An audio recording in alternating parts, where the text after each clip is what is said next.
Welcome to the Learning Cosmos podcast. I'm your host, André Hedlund, educational psychologist, author, geek, and nerd. This show brings you science and learning through conversations with stellar people from different fields. Put on your spacesuits and hold tight. Our voyage into the learner's universe begins now.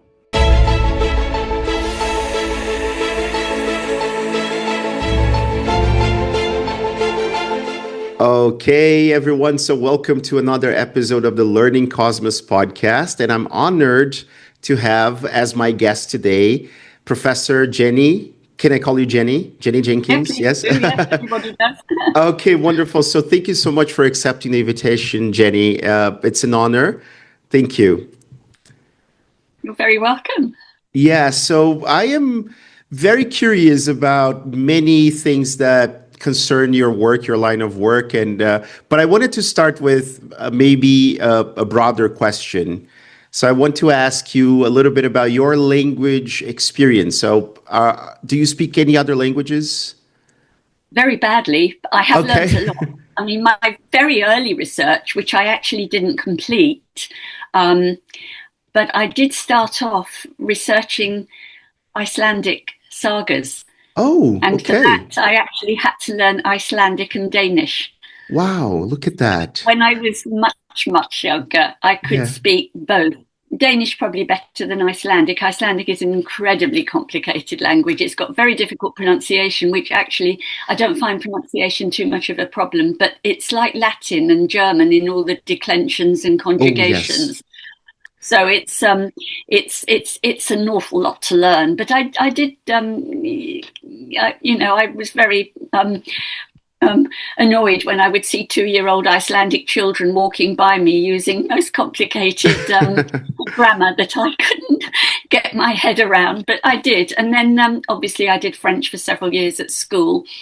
I tried German 3 times. I got up to intermediate, but I found German very, very difficult. It is. I do speak German. Well, I would say I'm an upper intermediate student, lifelong. Better than me. I mean, if they could only give up the gender, that would help. But yes. And then I did at one point start Spanish, but I did just full beginners, and then I didn't have. That was when I was working at King's College London when I was an academic, and I didn't have time to continue. But I did. So I have a sort of just a early idea of Spanish. So I have studied other languages. I do know how difficult it is. Wonderful. Well, I am actually now studying Chinese Mandarin because I'm going to China. Yeah, it's really complicated, especially the tones, So the pronunciation is very difficult. Yeah, but I will be there teaching teachers of English. I mean, they are pre-service teachers, so they're still going through their graduation. And I know that many of them will not speak English very well. So it's going to be a challenge for me as well, But still, when you say not speak English very well, I mean, I have views on evaluative terms like that. But that's the thing. We can talk. Yes, please. Let's talk about this. So tell us a little bit about the research that you do, please. Well, I'm not actually doing any research now. The book I'm currently working on is a conceptual. It's conceptual. It's thinking about things and looking back over things and thinking and rethinking quite a bit. But the research I did all grew out of my actually out of my language teaching. I was for many years what used to be called before your time EFL teacher. Yes. I think some parts of the world still use EFL. English as a foreign language. Yes. But I did that for many years. And, I did all the qualifications. I don't know if you know the British ones. There's the CELTA, the certificate, the Cambridge CELTA. Delta, yes. Delta. I did both of those. And then I went on to do a PhD, but and I knew what you were supposed to do in the classroom and what you were supposed to aim for and what the exams were testing. But I started to get this feeling that this was all completely wrong. I was teaching in London. I had a very young family at the time. Yeah. And so I couldn't go abroad. I was teaching in London, but the good thing about teaching in London is you had very multilingual groups. Yes. So I would be teaching groups of maybe 16 people, 16 students, and there might be 10 or more different first languages there. Wow, yeah. I was getting a very good view of how they communicated with each other. And I could see what they did in the classroom when they were trying to do what they were supposed to do. And then I could see, even as they walked out the door, what they would do. Yeah. You know, questions like, what have you done on a Monday morning walking out for coffee break? What have you done at the weekend? When I had just been teaching simple past with a time reference, present perfect, no time reference. Yes. You know? And many things like that. But also we had quite a good social time. We used to go to the pub together, class, and well, every class. I taught lots of classes, but we would go out for meals, especially at the end of each 4 week when they did their placement test or whatever it was called at the end of the 4 weeks. Not placement, I've forgotten now. I used to teach all this about testing, but I can't remember now. But they did a test every 4 weeks to see what they'd learnt, progress test maybe. And then we would go out for lunch to usually the local Italian restaurant. This was in Crystal Palace, where I was taught for a very long time.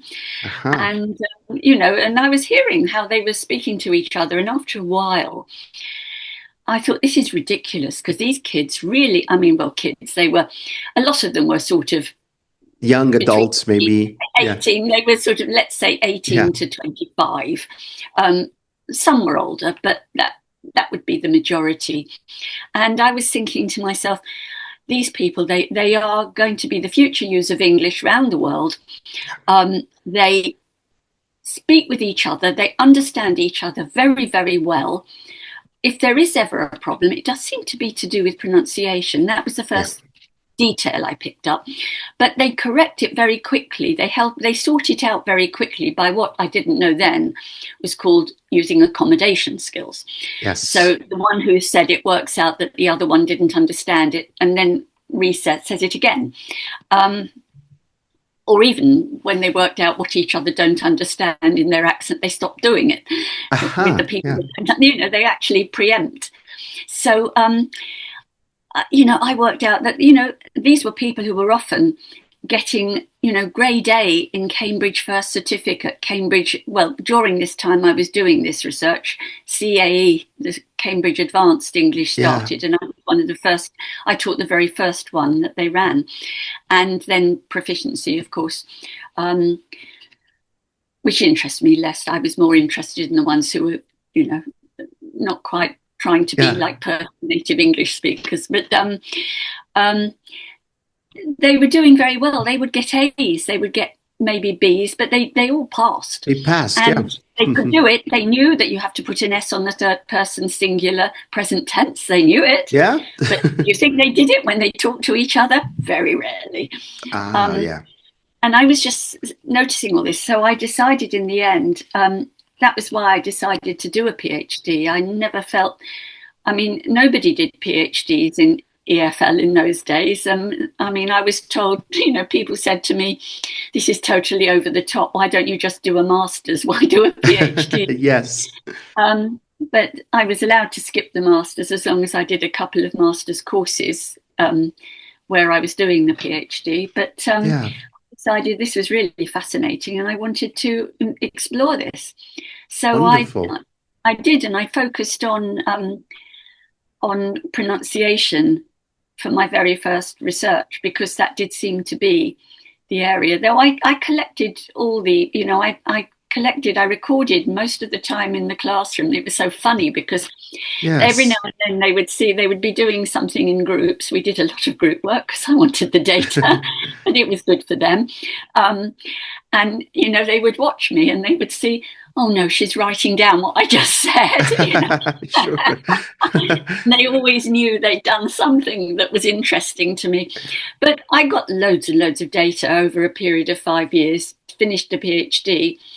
And the big discovery, of that research was that when they were in, relaxed social events, and they weren't being, and also where it didn't matter 100% that they understood each other, because in Cambridge exams, as you probably know, the speaking exams are done in pairs. Exactly. And they get tasks, and one person speaks and the other person has to know what the first person's talking about. Otherwise, they can't complete the task. Yeah. So when they were doing those, going back to when they were in relaxed social events, they did so many things that would have been called errors by my colleague EFL teachers. I couldn't care less. But, they understood each other. Did it matter, actually? Yeah. But when they were put together for the exam practice, and it really mattered that the other one understood them, what happened was certain things they didn't do. They didn't use their natural first language version of whatever it was. They did it more like it would be pronounced in native English. So they were trying not to do that. And so I realized that, I learned during, as I was doing the PhD, that this was called accommodation. What they were doing was adjusting the way they speak so that the person they were talking to understood them. I mean, up till then, accommodation, which was a very well-known theory, speech accommodation, then later was called communication accommodation, by Howard Giles and his colleague, I can't remember the colleague, Nick Coupland. They had written a lot about this, but they reckoned it was all to do with rapport. They were only looking at it among native speakers of English, and they thought it was when people wanted the other person to like them. But my research showed that it was also when they wanted the other person to understand them. And I still think that is the main reason why in multilingual communication in English, that is why people accommodate. If I may ask something related to that, I think I read something that quoted you and someone else. And sometimes you're having an international meeting and you have people from all over the world, and then the native speaker comes in and then nobody understands anything. So that wasn't me. That was something I was quoting Trim. I forgot his first name, Trim. And I was at a conference in Madrid when he said this, that, they're at the EU, and they're in Strasbourg, they're having an EU meeting and everybody is speaking and understanding. And then a native English speaker gets up to speak and you see everybody else put their headphones on for the simultaneous translation, because they don't understand because the native speaker generally doesn't accommodate. And I still think this is the case. The native speaker either assumes that everybody who speaks English should make the effort to understand proper English, or they don't even have any awareness. Often they haven't learnt other languages. They have no experience of what it's like. And they think that using all their idiomatic language is fine. They don't know that people don't know, if they say something like, I'm trying to think. I hardly ever use idioms. I've trained myself not to. But I remember something someone said yesterday. Spilled the beans. That was very common in the US. Let the cat out of the bag. Exactly. Tell a secret.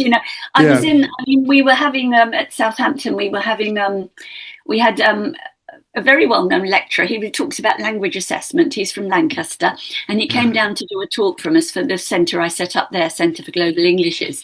And we used to have very big crowds, students and staff, but lots of research students, and they were mostly from other countries. And he said something, and he then said, "But that's another kettle of fish."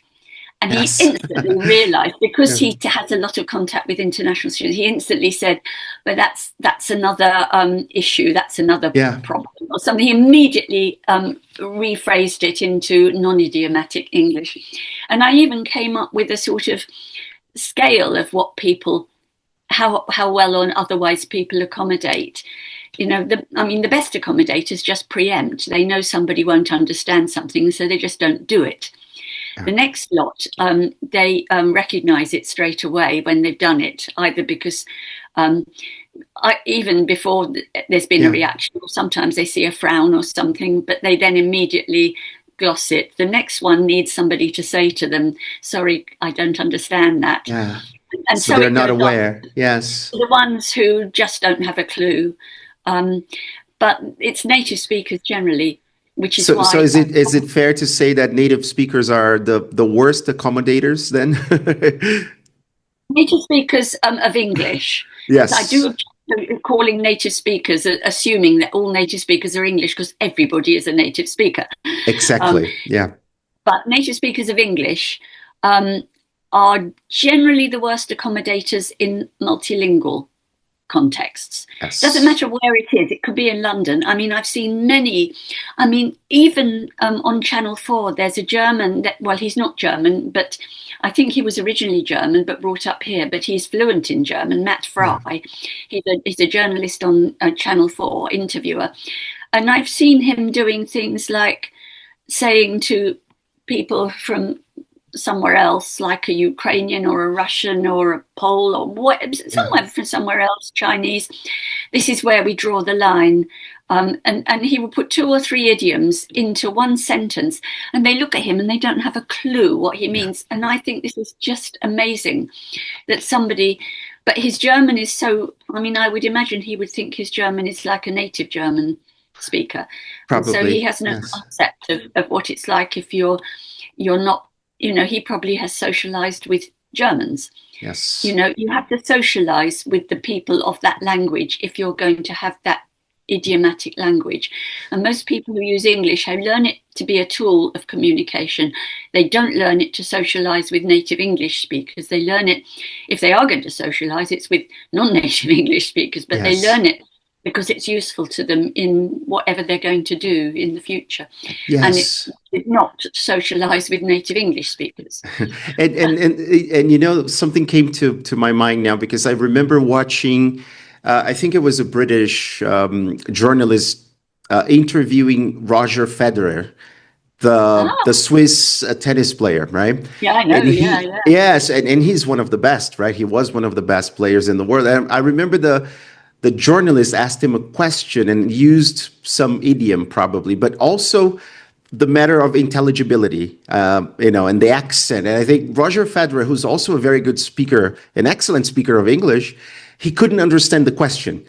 And he Yeah. wasn't afraid to admit that, well, I Yeah. didn't understand anything you said. Could you repeat the question? I had exactly the same. I remember on Radio 3 a long, long time ago, BBC Radio 3, the classical music, because I'm a great fan of classical music. And Yeah.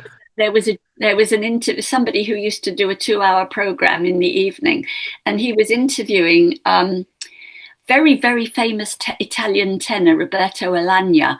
Ah, And okay. Roberto Alagna was in London to appear at the Royal Opera House, which I Yes. love to go to. Yeah. And this interviewer asked Roberto Alagna he was asking him really how things were going in London, and what he actually said was, "Is it going swimmingly?"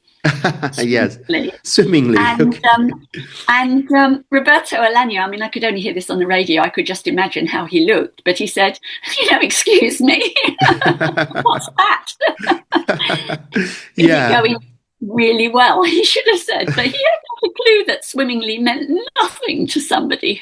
It's probably Yes. even old-fashioned in native English now, so maybe younger native speakers of English wouldn't understand it. Exactly.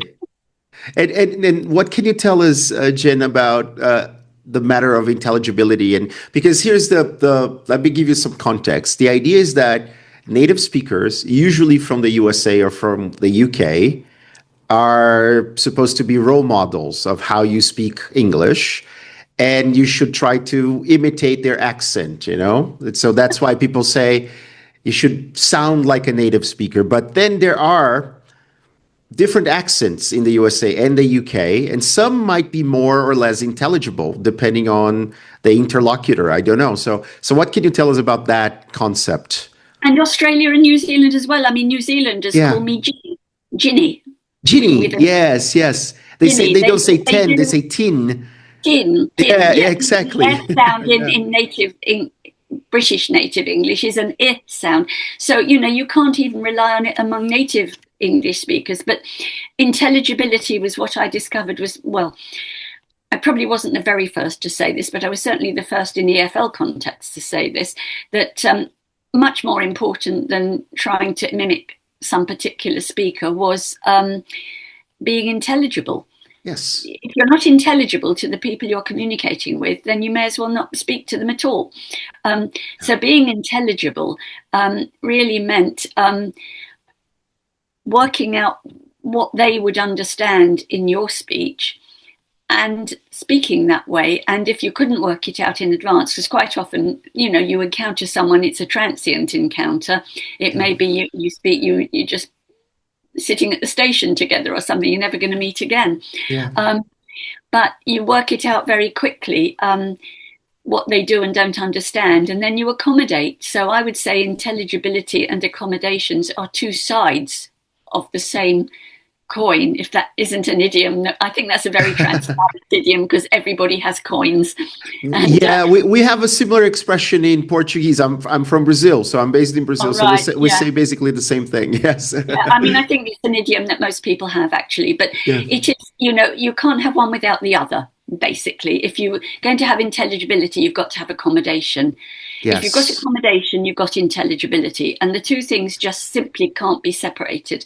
So what I just found in my research that that's what people did when they were thought they weren't understood by the person they were speaking to. This was particularly noticeable when I was doing the exam practice, where it really mattered. That's where I could really tell, because they often didn't bother about it in this more social communication. And they often actually, when they learnt what each other did, especially with pronunciation, they would mimic each other for fun and have a laugh about it. But in the exam practice, they tried very hard to adjust the way they was speaking, pronouncing something, i.e. to accommodate if they thought the other person didn't understand it.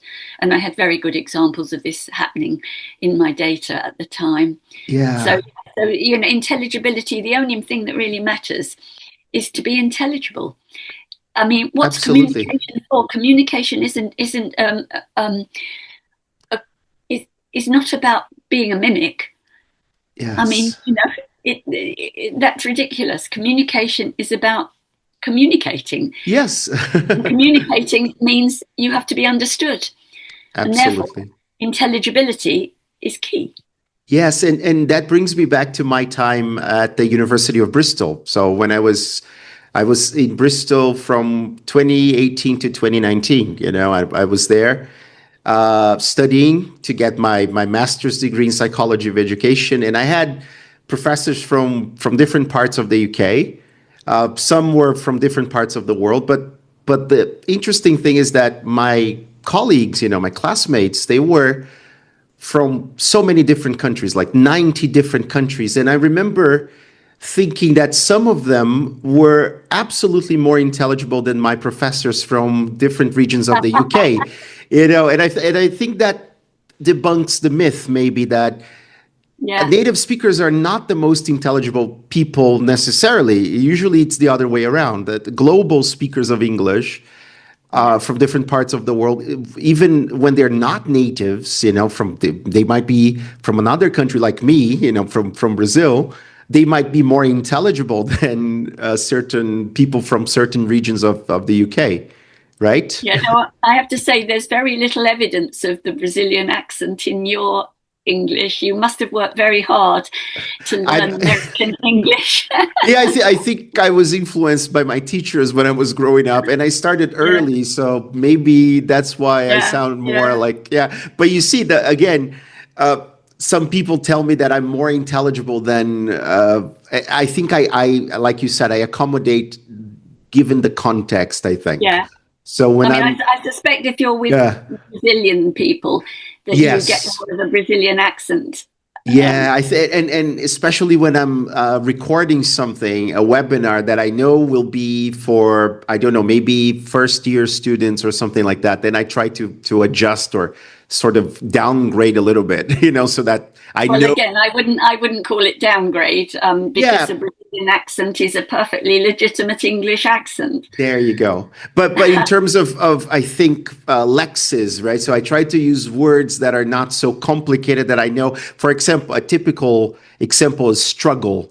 So struggle is not an easy word for Brazilian people because so somebody's struggling with something, but difficulty is because it's a cognate, right? So I know that my audience will get difficulty but not Yeah, struggle. So I know yeah. that when I'm talking to them, I have to use difficulty and not struggle, right? So that's You're very, accommodation. yeah, Yeah. you're a very good accommodator. I mean, what is ridiculous is how many people who are not good native English speakers, they think that if you use little words, so use lots of phrasal verbs, and everybody Yes, will understand them. And those are the hardest for anybody to understand because phrasal absolutely. verbs are a huge area of complication, and so many different meanings of each one, and they don't help at all. They actually make it much harder for people to understand. But Yes. that's what people do. They think So if they use a longer word, because if they yeah. haven't learned other languages, they wouldn't know that about cognates.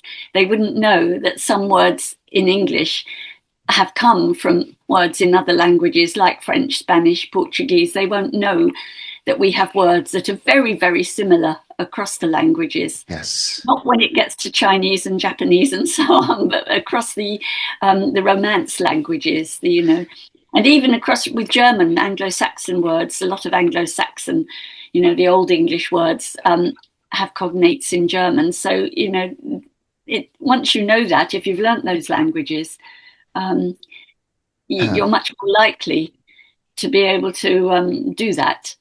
Absolutely. And I have a question about, so I was watching I think it was a BBC documentary probably, and it was a professor. I will not remember her name now, but I think she was a professor at the University of Edinburgh, and she was interviewing a famous rapper from Glasgow. And so his Glaswegian accent is considered, I don't know, by Yeah. many people quite difficult and ugly and maybe low class or something like that. There's still this idea, I think, so you attach a certain class or status to Oh people yeah, depending yeah. on their accent, right? So that you have RP, that's you know the highest status, I suppose, and then you have other low class accents that. So I don't like this distinction, but can you tell us a little bit about that? So what's the matter there? I mean, I think.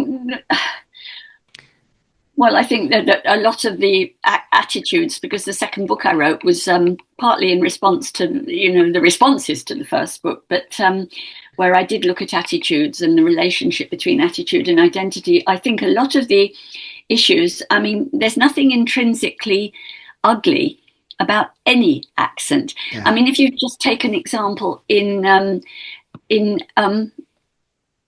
looking at sort of RP, Yeah. you've got the I diphthong, as in words like mine and line and Yeah. fine. You've got that, and nobody has a problem with that. Yeah. But if you were to put that diphthong into a word, as this actually happened with one of my children, Yeah. she wanted a piece of cake, Kike. Okay. Cake. cake instead of cake. And Yes. my mother-in-law, who was very posh, Yeah. cake? What's this cake? And to her, that was just an appalling crime against English. And yet, there's nothing intrinsically ugly about any sound. It's just the attitude you have to the people who have that particular way of speaking. So it's not the attitude it's not about finding Glaswegian English ugly in itself. It's about having very negative attitudes to the people who have that accent. Yeah. And that's what it is, and that's what I found. They have negative attitudes, and once you start finding out what people think about accents when they don't know who's speaking, they don't know the nationality, for example, or they don't know the area of the UK, then they make mistakes and they change their minds as well Oh, because look at they just that. don't know. They don't know. It's all about the attitude to the people. It's not So about the it's accent. about discrimination, right? If you think about it. Totally about discrimination. Yeah. Yes. Yeah. Yeah. I remember, so I have students who are now studying plurilingualism, multilingualism, and I do this activity with them. I get different speakers, different actors, and I find interviews on YouTube, and I get them to rate their English, just because that's not the point. The point is for them to compare and talk about intelligibility. So I get Shimamanda Ngozi. She's from Nigeria, wonderful speaker, Yeah. author. And then I get Diego Luna, who's a Mexican actor. He's very intelligible, amazing speaker as well. And then I get Adele, the singer. And then normally they give her the lowest grade because they don't understand anything she's saying. And they say that Shimamanda has such beautiful English. And she is a native speaker, but she's from Nigeria. And then in people's minds, Nigeria doesn't belong, because No. I think it has something to do with that framework. I think it was Yeah. Kashru who talked about world English as inner, outer Yeah. circle, expanding Yeah. circle, right? Nigeria is definitely not in a. It's not inner, But did, exactly. did you know about the research? It's very old now. It was, I think, about 1991, 92, by a couple of, it was a US couple of researchers, Smith and Rubin. And they did this research where they got, they recorded a native English speaker, a US speaker, Yes. with a fairly sort of standard, what used to be called general American, network American, or whatever accent. I've never really understood what these meant by that, but Yeah. they got a recording of a lecture. It was a lecture on, I think it was a scientific lecture, and they played it to two groups of they played it to two sort of very equal groups of students. They would have been at that time native English Americans, I think, back in the early 90s. And they put a slide at the front of the lecture room in each case. And on one was a slide of somebody who was obviously native English speaker of America, looking, some woman who looked as if she was probably blonde and blue eyes and God knows what. Yeah. And the other, they put an ethnic Chinese woman on the slide. And at the end, they asked them all, they gave them a questionnaire, and they asked them, firstly, how much did you understand of each? And then they gave them a comprehension test of what they had actually understood. It was a test on the topic, whichever it was, I can't remember. And they found a very big difference. I can't remember. I think it was statistically significant that the ones who had seen the blonde, blue-eyed, or whatever she was, understood far more, said they understood far more, and scored much higher in the test in the test. Yeah. And it had been the same speaker. It was entirely because they had this prejudiced idea about a Chinese speaker of English. Oh, look at that. Yeah. I mean, you can read it. It's Smith and Rubin. I think it's 1991. And I hope I'm remembering it correctly because I haven't read it for a very long time. But I think that, it struck me as just amazing that people could, these were students as well. You'd think they would be a bit more open-minded at that age. Yeah, University students. That takes me to the idea of stereotypes and expectations, because I think, again, here in Brazil and all over the world, and I'm going to China and I've seen ads that they are looking for native speaking teachers, right? So they don't care about your qualifications. They don't care if you've studied, TESOL, TEFL, CELTA, Delta, whatever. They want you to be. So even I got a little surprised that I was offered this job in China because I'm not a native speaker, right? But I do have the qualifications. But at the same time, they wanted me to prove very hard that I had a strong connection with the USA. So they asked me to send all the certificates that I had gotten from, U.S. institutions. And I said, well, I have a stronger connection with the U.K. because of my master's in the British Council and everything. So, but still, they want people to be connected to one of those two countries. Otherwise, it's very hard. So that brings me to English is a lingua franca. So so here's the question, Jen. What is a lingua franca and why is English considered a lingua franca? Well, a lingua franca is a language that's used among people who don't share a first language. And it just means common language, really. And people use it as a way of communicating. I mean, there were lingua francas going right back to something like the 16th century, earlier, I think. I can't remember now. You know, when people basically invaded other countries and they didn't, you know, they had to work out a language that they could, some kind of language they could use among them. But it's basically just that. It's a language that people use. And English as a lingua franca is still, I think, the most frequent lingua franca around the world today.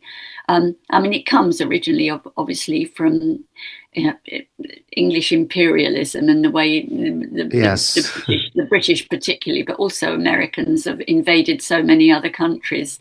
The English first, the British first, because they invaded America, and in some places they settled, and in some places they just set up sort of governments and taught English to the natives of the place.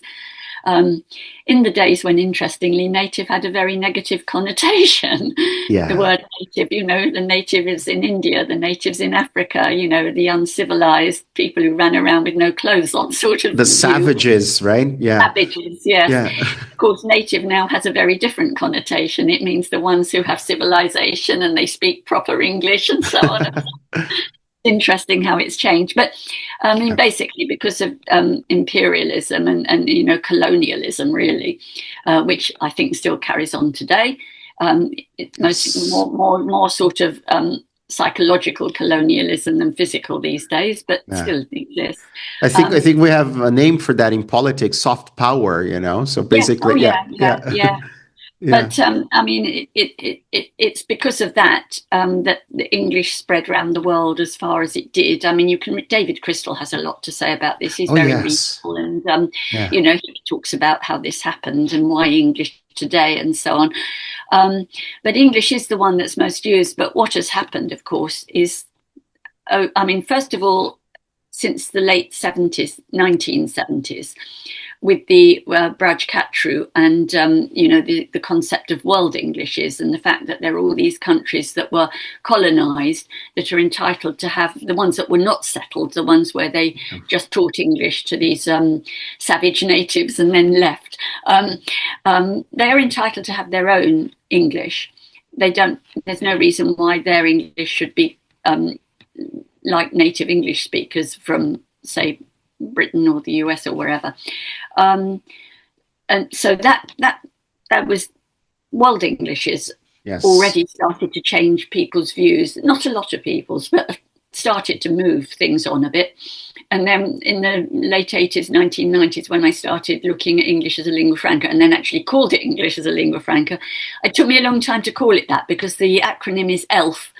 ELF, whenever I talked about it and gave talks about it, everybody laughed. So I called it English as an international language for some time, but that didn't quite mean the same thing. So I did English. I've actually, sorry to interrupt, but I've seen a meme that made me laugh, and my students as well. I think it was something like, if English is a lingua franca, why is lingua franca not in English, right? So the term lingua franca, that's why people, they get everything confused. I think that's a good example of why it's English as a lingua franca, because the point about English as a lingua franca is it's not all native.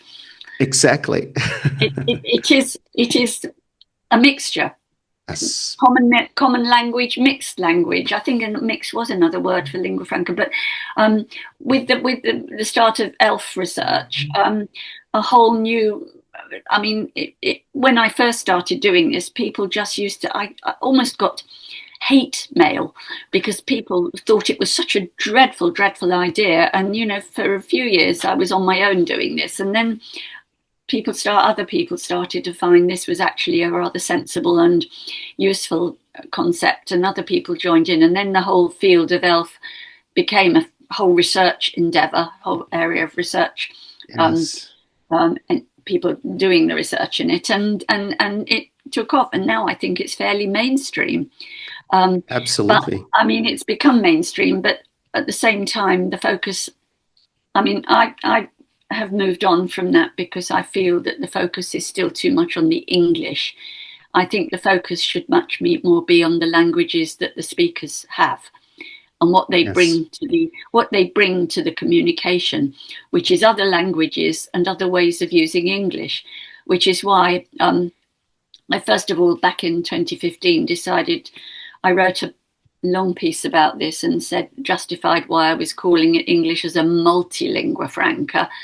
And some people took that up. And then a few years later, with colleagues in London, I set up this new centre called the Centre for Multilingualism with English, putting the multilingualism first.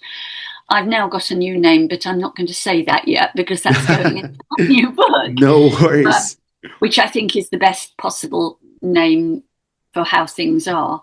But basically, it's all about, I mean, English as a lingua franca is about people who have English in their language repertoire. Yes. Which is a French word. Yes. and they use English when it's useful to them. And they use English in the way that they prefer to use it. And they won't necessarily be the same English all the time because it will depend who they're speaking with. So they may change the way they use English depending on, just as you and I change the way. I mean, it depends who I'm with. I mean, I might get much more sort of RP if I'm with somebody who's ever so posh. But I mean, I try not to do this, but I do it. Accommodating is a positive thing. And if I'm speaking to someone who's a bit South London, I might start to speak in a South London, of course, London that was. I might, but we all do it to some extent. But native English speakers tend only to do it with other native English speakers. They don't do it. They don't do it for people who they think are not speaking proper English. Yes, but it's that all seems about, to be the case. Yeah. That's why I changed my view about ELF. That we have to focus on the multi-bit, the multilingualism part of it. Yes. The lingua franca, I mean, the lingua franca part is the multilingualism part, but there's been too much focus on English. And, everyone talks about things like ELF awareness, ELF instruction, but you can't teach ELF. It's not something you can teach.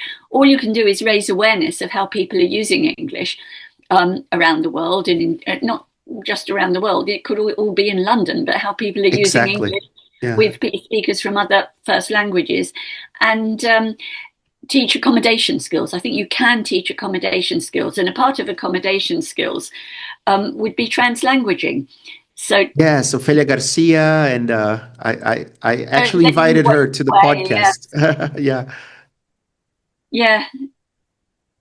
I mean, the translanguaging is basically a form of accommodation. Yes. You're with the person you're with, and you're moving in and out of. I mean, translanguaging is about moving across languages, whereas accommodation is all linguistic levels. Yes. But you are actually accommodating, and it depends who you're speaking. You can be speaking English with people, and the whole communication might be, say, in Portuguese. Because although you both speak English, you very quickly discover you're both Portuguese, and you think, well, why on earth would we speak together in English if it's just us? So people switch. That's what I meant about things like the transient encounters. If you're sitting next to someone on a train and you start to speak to each other, you can't tell initially that you're both from, say, Germany. But yes. once you start to speak, you instantly would know, and you might just switch into German. Exactly. Because why would you? You might not. You might. It's a choice. It's absolutely a choice. Yes. People.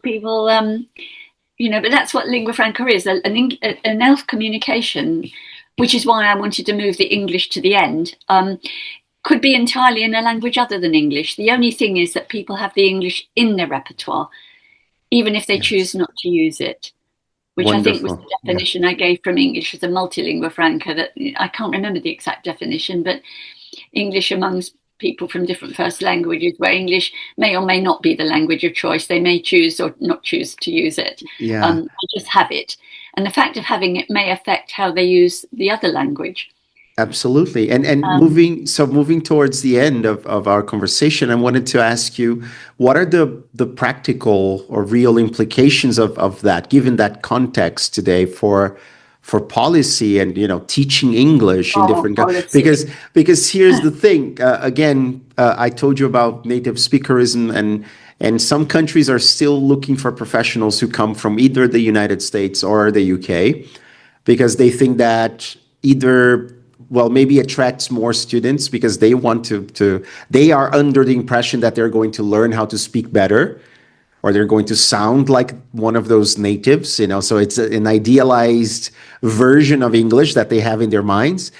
And I have seen a lot of ads, especially from Asia, trying to get native speakers. So they don't care about anything, just your passport, really, and where you were born. So what are the implications for that? Is that scenario going to change, or should we expect anything very, very slowly? I mean, there's been quite a bit of talk about this recently, but if I think back to my own university, we had a pro-vice chancellor for internationalization a few years back. This is, I think, about 2019. It was while I was still working there, and I can't remember where she came from, but she'd worked a long time in Hong Kong. She was Asian, Asian of some kind. She might have been Chinese. And she got to hear about my work on ELF, and she summoned me to go and have a chat with her. And I took her a copy, I regret this now, but a copy of my brand new, my co-edited with a couple of colleagues, but the new Routledge Handbook of English as a Lingua Franca. And the hardback, it only come out in hardback, very expensive. Yes. It was my last complimentary copy, and I gave it to her.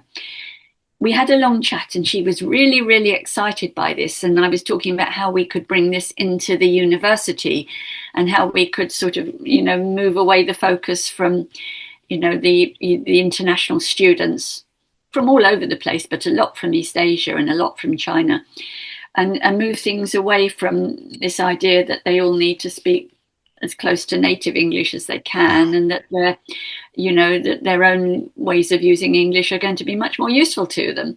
And can we try and do something about policy? She was very, very excited about this, and asked me to come back and meet with her again, and her and the Pro-Vice Chancellor for Education. Well, different story when I got back. Oh. The internationalization Pro-Vice Chancellor suddenly had become very quiet, and the Pro-Vice Chancellor for Education told me, we can't possibly do this. We have a lot of students from China, and their parents expect us to help them learn native English. If we don't do that, we're going to lose the students. Yeah. End of story. Oh, that's terrible. No more. No more. Yeah. That was it. Finished. And this is, I think, what it's been like everywhere, that trying to get policy. I know now, I mean, I'm not there now, but I've got someone who was my brightest ever PhD student and then got a job there. She's very young still. And she's working in the department that I was in. And she's making quite a lot of noise now and being noticed. And there is, I do sense that there is an interest in trying to make things change. I'm not sure how high up this will go, because you have to convince the people at the top. I mean, first of all, you have to go bottom up, and you have to go very slowly. You have to go bottom up. You have to go from the people. You have to engage with the people at your own level, the teachers. And the students. You have to engage with all of those first to make them actually want it, because if they don't want it, there's no point. But then you have to go to get up to the top and convince them that this is the best way to go ahead. You actually have to do that. If you can't do that, nothing will change. And that was it's hopeless, because the people at the top generally know nothing at all about language. They know nothing about English as a lingua franca. They know nothing about linguistics. at the socio side of linguistics, sociolinguistics, they just want, I have to be honest, they just want the money. Yes. They just want to bring in the money. And if they want to meet the expectations of their clients, and unfortunately the clients have this, distorted idea of how you can learn a language, and they think native speakers are role models. I mean, if they wanted to, the best argument they could use is if you come to a university in the UK, you're going to be best placed to become an intelligible English speaker globally, because you are going to be mixing with such a range of people from different first languages. If you stay in your own country, you're mainly mixing with your own. And if you go to, well, actually, I don't know about the US these days. I think there are a lot of international students there. Oh, yes, too. Absolutely, yeah. So if you go, the irony is if you go to a native English country, you're probably more likely to acquire ELF. Yes. You can't acquire ELF. ELF is not something that it's not a fixed entity, but you're more likely to acquire skills to enable you to operate in lingua franca context. Absolutely, yes. And that's what they should be advertising. I think they'd be scared to do that, because then the Chinese parents will say, well, you're not going there. We don't want you doing this. We want you to sound like native English speakers. And here's the thing. They probably won't sound like native English. They never will. It's impossible. You can never sound, unless you grew up speaking that language, or you started learning it, say, before the age of about 8 or 9, and using it in a daily context. You're never going. It's absolutely impossible.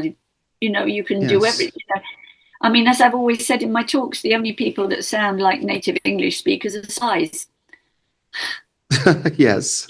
I mean, and spies will be native speakers of any language that they need. Yes, that's terrible. A very rare group of people that can, but they may have well have learned the language from childhood anyway. Yeah, and my last question, Jen, is really, so English is a lingua franca or multi-lingua franca, but the other languages, they don't have that status. So, Chinese Mandarin, for example, it's not a lingua franca. It's spoken by, 1 billion people or more. I'm not sure. Spoken by more native speakers of Mandarin than there are native speakers of English in the world. Exactly. But the point is, it's not got the spread. The point about English is that it does have this very wide spread around the world. I mean, Precisely. You can't call it global. I'm going to argue against using the term global, even though I'm Professor of Global English. Sure, yes. But when I took that title, it was 2007, and we didn't know what we know now. But it's... I don't know what the percentage is now, but when I last checked, it's about 1/3 of the world has some kind of English. So it's not global at all, but it is in most countries. There are English speakers in most countries. There are speakers of Chinese in very few countries. Exactly. And speakers of Chinese. So I guess my question here is, I know I have my own answer for that, but the question here is, since English is considered a lingua franca, and we're aiming for intelligibility, and you have so many people from around the world using that language, but Chinese is different, Japanese is different, German is different. So still, should people look for native Chinese teachers then, because it's not a lingua franca, or it doesn't make sense? Because to me, a qualified teacher always beats a person who's not qualified, I would say that the best teacher of any language is the one that speaks your first language, because they know exactly what your difficulties will be. If they're a native speaker of the target language, they've grown up speaking it. They don't understand your difficulties. So I would say, but you do need some input from a native speaker of that language if you're only going to use that language with its native speakers, because you want to make sure they can understand you. But if you actually do your, especially early learning, with somebody who speaks your language or a language similar to yours, who has learnt, or at least someone who's learnt Chinese as a second language, they will know what the really difficult things are for a non-native Chinese speaker. So Yes. they will be much more helpful to you. So I would say you need a bit of both. Early on, you really do need someone who's been through the same process. Later on, you do need to communicate with first language speakers of that language just to make sure you're being intelligible to them. Wonderful. Yes. So that would be my advice. Yes, precisely. And that's one of the reasons I think why native speakers of English who are monolingual might not be the best teachers because they haven't gone through the process of learning. They're the worst. They're the worst, right? Exactly. Yeah, I was trying to be subtle, but yes, they are the worst. They're the worst. They don't understand the difficulties at all. I mean, they only have in their head they only have they have this version of English that they speak. Yes. They may be aware of other versions of English, but they'll be native ones, and they won't be aware of difficulties in learning other languages. Absolutely. They just won't have that awareness. It's a big lack of linguistic awareness if you don't know how difficult it is. It is a very difficult thing to learn another language. It is. It is. Well, thank you so much for saying that, Jen. I'm sure people will enjoy listening to our chat. And thank you so much again for accepting the invitation. You're very welcome. I think it was a lovely chat. And for you folks, stay tuned because there will be more episodes of the Learning Cosmos podcast. So bye-bye, everyone.